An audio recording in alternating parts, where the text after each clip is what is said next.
And while seeing your hands in VR and manipulating virtual objects is a big step forward towards that, then we're going to need an even easier and more intuitive way to interact with virtual content when you're on the go wearing AR glasses. And we believe that neural interfaces are going to be an important part of how we interact with AR glasses. And more specifically, EMG input from the muscles on your wrist combined with contextualized AI.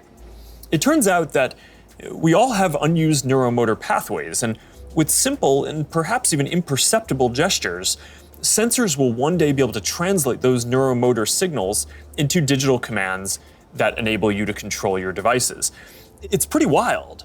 So let's take a look at what EMG input is going to be able to do and where we are with it today. This video shows some of the ways that we think that wrist-based neural interfaces can provide an important input tool for AR glasses. So at first, that input is going to just be around enabling basic gestures, click, scroll, select. But as the technology evolves, EMG input could potentially unlock full-speed typing, and it could give you subtle, personalized controls that you can use in any situation. This is genuinely unprecedented technology. So let's look at an early prototype that shows how it could be used in AR. This experimental UI shows for the first time how EMG input could one day allow you to send a message in AR with your hand resting comfortably at your side without ever having to look at a screen.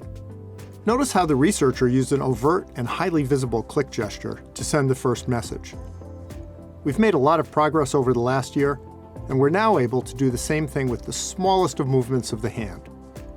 EMG enables this by picking up subtle neuromotor commands with remarkable precision. So basically what you're saying is that you're going to be able to send a text message just by thinking about moving your fingers. That's going to be pretty amazing. But I guess it's just one part of the equation, because the other is AI that understands your context and can give you a simple set of choices based on that context.